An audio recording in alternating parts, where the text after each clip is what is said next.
Alors bonjour à vous et bienvenue dans cette nouvelle vidéo. Donc aujourd'hui vous voyez que je suis avec une personne. D'habitude je fais quand même des vidéos toute seule. Et là aujourd'hui on reçoit Pauline en fait, donc du blog Vivre Healthy. Et en fait aujourd'hui ce que je voulais vous partager, on va parler de la colopathie, de l'intestin irritable. Voilà, on va parler de pas mal de symptômes. Vous savez que je suis spécialisée dans les troubles digestifs et en fait j'ai eu l'opportunité d'accompagner Pauline par rapport à ça. Et du coup le but c'est qu'on puisse vous partager en fait ce qui s'est passé à travers cette consultation, mais aussi elle, son parcours en fait, à travers ses symptômes, ce qu'elle a vécu. Pour que, en fait, parce que je vois beaucoup de personnes qui sont perdues par rapport à l'alimentation, et du coup c'est aussi un bon moyen, voilà, quand des fois on est perdu, qu'on ne sait plus vers qui se tourner, qu'on a souffert, qu'on a été trimballé de médecin ou de thérapeute en thérapeute et qu'on n'a pas trouvé de solution. Là le but c'est que Pauline aussi nous partage son expérience et que vous puissiez en profiter. Déjà merci de me recevoir, Coralie. Avec plaisir. Alors Pauline, du coup, comment ça s'est passé? Qu'est-ce qui s'est passé au niveau de la digestion? Comment tu as su que tu as de la colopathie ou en tout cas des troubles digestifs? Alors moi je ne l'ai pas su tout de suite. En fait j'ai commencé à avoir des troubles digestifs il y a 1 an et demi à peu près, l'hiver du coup 2018, où j'avais un peu des ballonnements, le ventre assez douloureux et tout, mais bon ça passait, ça durait quelques jours, ça partait, ça revenait, etc. Et puis après pendant quelques semaines plus rien. Et puis à nouveau ça revenait et puis l'automne dernier j'ai commencé à avoir vraiment des crises très très douloureuse avec, je me rappelle un jour où j'ai dû rester, je crois 3 jours au lit en fait, pliée en deux, avec vraiment une crise horrible, de douleur au ventre et je comprenais pas ce que j'avais, je pouvais même plus marcher limite, c'était horrible. Et en fait, je suis allée voir des médecins plusieurs fois, je suis allée voir une gastroentérologue, je suis allée voir vraiment toutes sortes de thérapeutes possibles et imaginables et en fait, personne ne savait vraiment me dire ce que j'avais. La plupart du temps, on me disait c'est le stress, c'est dans la tête, faut vous détendre, il faut avoir une vie moins stressée. Alors bon, j'ai pas l'impression d'être une personne si stressée que ça, mais j'arrivais pas trop à savoir d'où ça venait, d'autant plus que je suis quelqu'un de très sportive, que je mange sainement.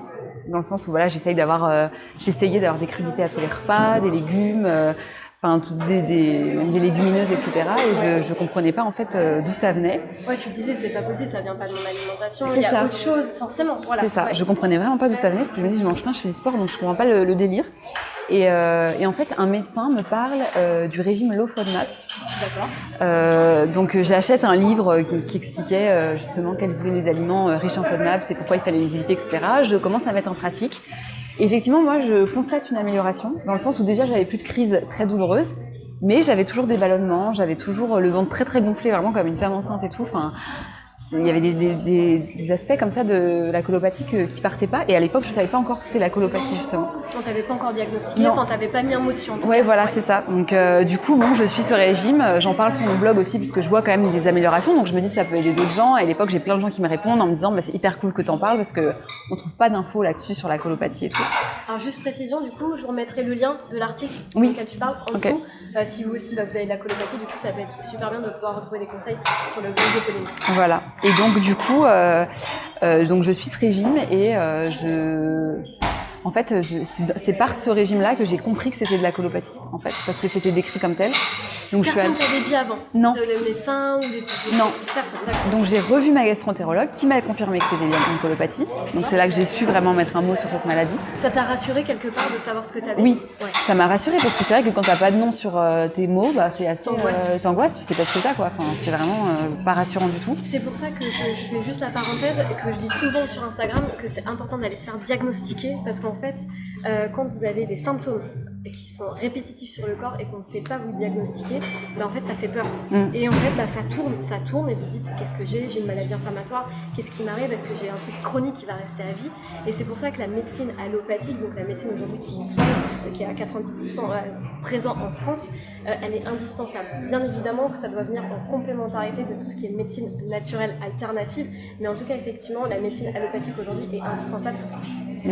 Je pense que tu vas confirmer avec moi. Je suis complètement d'accord, effectivement. Après, c'est vrai que moi, du coup, j'ai pas trouvé de solution uniquement avec la médecine allopathique traditionnelle, puisqu'en fait, les médecins, ils n'arrivaient pas à comprendre la cause du mal. En fait, ils me donnaient juste des médicaments antispasmodiques, antidouleurs, et puis en fait, ça revenait toujours, quoi. Donc, mais voilà, à partir du moment où j'ai su que c'était vraiment une colopathie, déjà, j'ai pu commencer à faire des recherches, à lire beaucoup sur le sujet. Alors, c'est bien et pas bien en même temps, parce que du coup, on a beaucoup d'informations, on ne sait pas vers lesquelles se tourner, lesquelles sont vraies ou pas. Donc, j'ai commencé à faire des régimes un peu bizarres. J'ai appelé une diététicienne en lui disant « Est-ce que vous connaissez ça ?» Oui, bien sûr, pas de souci. Elle m'a donné tout un tas de trucs à suivre et qui n'étaient pas bons du tout, et c'était de pire en pire. Donc j'ai vite arrêté ça au bout d'un mois. Ensuite, j'ai découvert le crudivorisme. Donc j'ai essayé le crudivorisme. Ça a duré à peu près 3 jours avant que je me rende compte que c'était pire que tout. Là, c'était sur Internet que tu avais découvert ça? Ouais, c'était sur Internet en fait. À force de chercher colopathie, solutions, etc., je suis tombée sur plusieurs pages des pages de YouTube de gens qui prônaient vraiment le crudivorisme pour soigner ça. Et chez moi, c'était pire que tout, donc j'ai vite arrêté. Et puis je suis tombée sur ta vidéo où tu parlais de colopathie et je me suis dit c'est extraordinaire, cette fille elle a l'air de comprendre exactement ce que je dis. Enfin c'est vrai que tu as une façon de parler. Non mais en fait c'était vraiment une des rares personnes qui parlait de mes mots comme si tu les avais eus toi-même. Et je me suis dit non mais c'est hyper rassurant, quelqu'un qui comprend ce que je vis et qui a l'air d'avoir vraiment des solutions.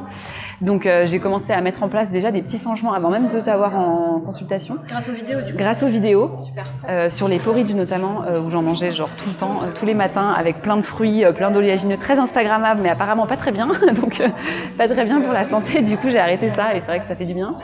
Et donc voilà, je me suis décidée à prendre cette première consultation avec toi. Voilà, du coup avec Pauline, en fait, on s'est vu en consultation et c'est vrai qu'on a fait un réglage. Et du coup, par rapport à ce réglage, qu'est-ce qui s'est passé chez toi? Qu'est-ce que ça a changé au niveau du corps? Est-ce que tu as eu des effets tout de suite, pas tout de suite? Ça a mis du temps? Est-ce que aussi le fait, parce que ça on en a beaucoup parlé, quand on est habitué, et vous le savez aussi hein, sur Instagram, parce qu'on voit énormément de personnes qui, voilà, comme tu dis, les photos qui sont instagrammables, donc des porridge, des choses qui sont... Les Buddha Bowls. Les Buddha Bowls, enfin tout ce qui est en train d'apparaître aujourd'hui un peu partout dans les restaurants véganes, enfin, en tout cas healthy, etc. Et du coup... c'est vrai qu'il y a aussi cette problématique aujourd'hui que moi je rencontre en consultation où c'est quand même très compliqué des fois de changer son mode de vie, son alimentation parce qu'on a l'habitude d'avoir ces goûts-là dans la bouche. Ça nous génère un certain plaisir et c'est vrai que quand on se dit que moi le réglage que je propose il est moins fun.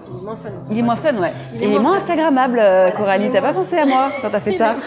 Et d'ailleurs vous le voyez sûrement sur mes stories Instagram, moi quand je prends mon assiette en photo elle ressemble pas à grand chose en général parce qu'il n'y a pas une assiette à like. Voilà, il n'y a pas plein de petites baies, de petites myrtilles, de petits trucs qui sont sympas. Moi, en général, c'est pas très joli.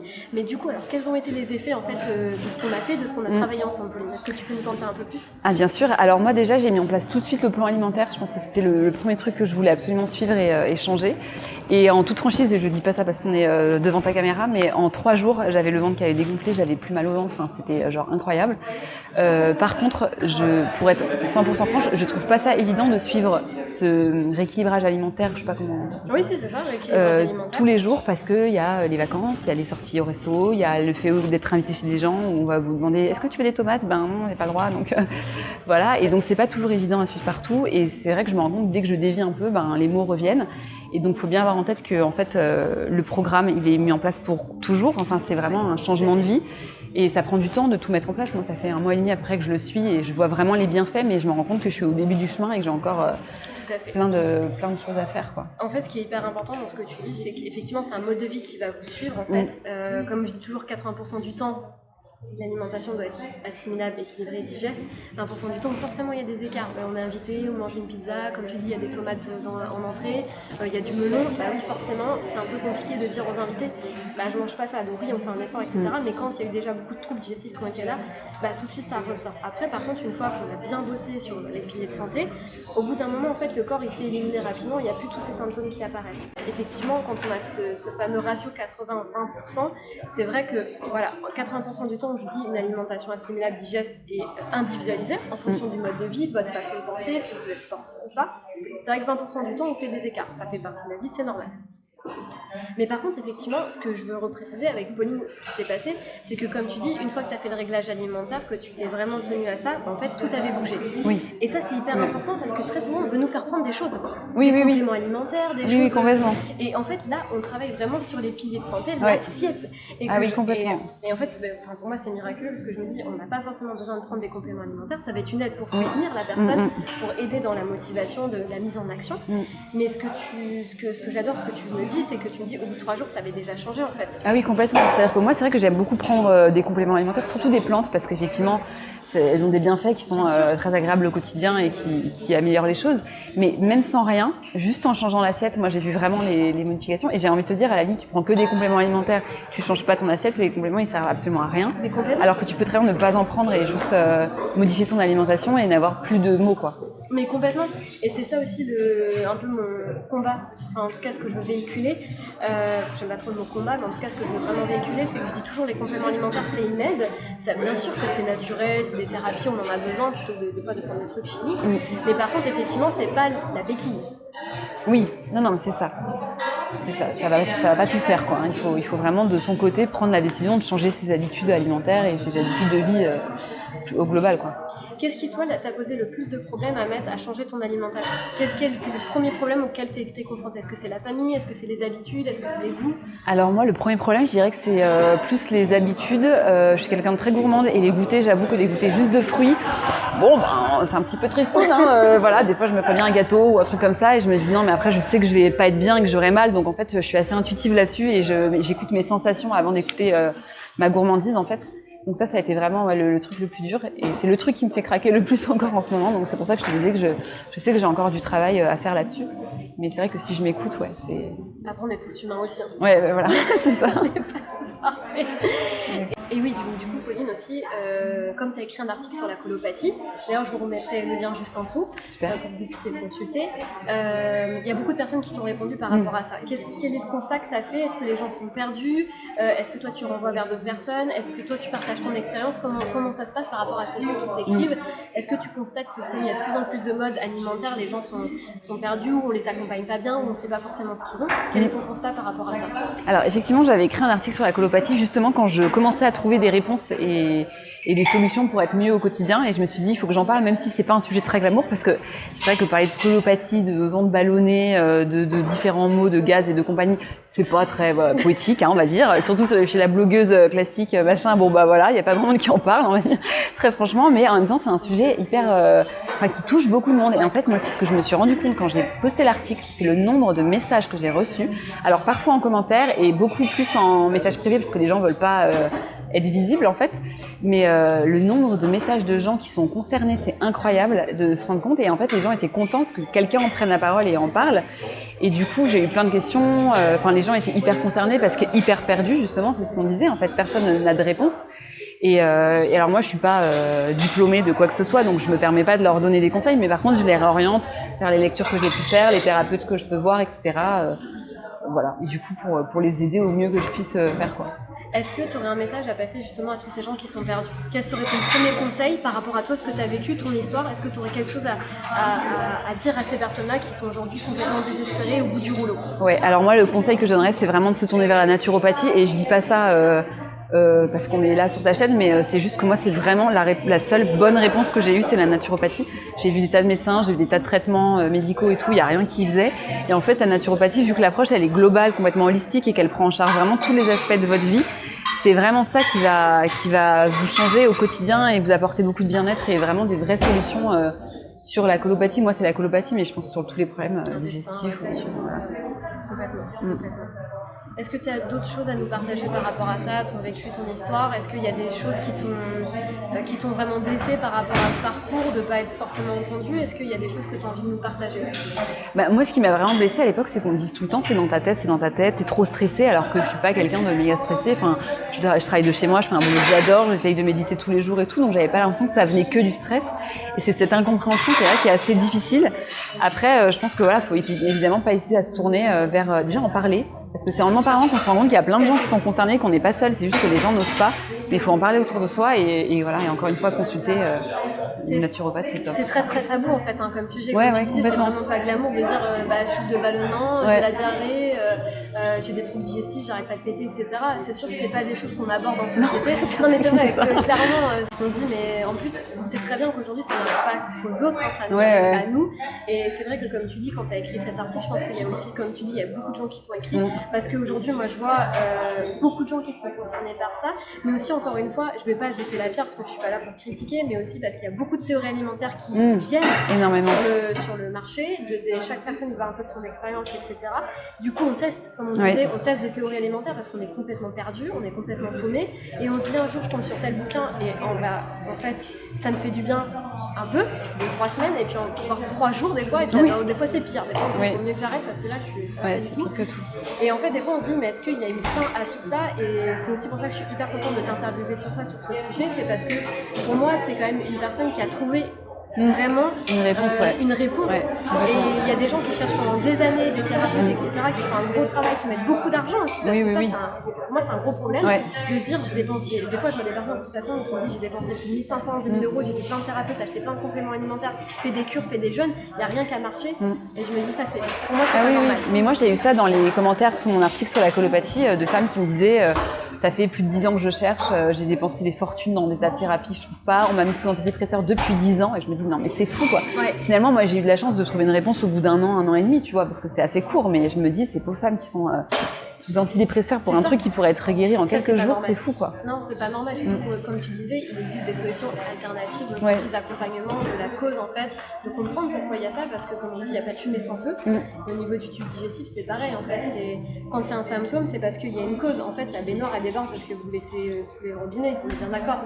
On est d'accord. Non mais c'est vrai, ça paraît bête à dire, mais en fait c'est vrai que quand on prend le problème à l'envers, on se dit ah oui, en fait c'est ce que je mets dans mon tube digestif qui me génère le trouble. Et en fait, il y a une petite anecdote que je voulais vous partager, mais je discutais avec mon ancien prof de naturo qui nous racontait qu'il avait rencontré un gastro-entérologue, et puis qui avait opéré pas mal et tout d'intestin, etc. Et qui disait, je n'ai pendant plus de 20-30 ans, et qui nous disait, qui lui avait dit qu'il n'avait pas pris conscience en fait que ce qu'on mettait dans le tube digestif c'était responsable des maux en fait des ventres. Donc c'est pour ça qu'en fait il y a tout un travail aussi de rééducation derrière, que toi aussi tu fais à travers ton blog en donnant des conseils, etc. Et c'est vrai que c'est vraiment hyper important de pouvoir véhiculer ne serait-ce qu'un peu de ce message-là pour faire avancer aussi les gens et se dire qu'ils sont pas seuls en fait. Exactement. C'est pour ça que je partage toujours maintenant ta chaîne YouTube avec plaisir, parce que j'ai trouvé vraiment beaucoup de réponses. Merci beaucoup Pauline.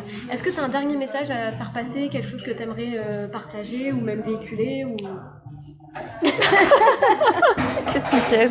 Non, je n'ai rien à dire. Quelque chose aux personnes qui sont voilà, vraiment désespérées par rapport à toi. Si tu aurais aimé recevoir un conseil il y a 2-3 ans, 4 ans, qu'est-ce que tu aurais aimé qu'on te dise?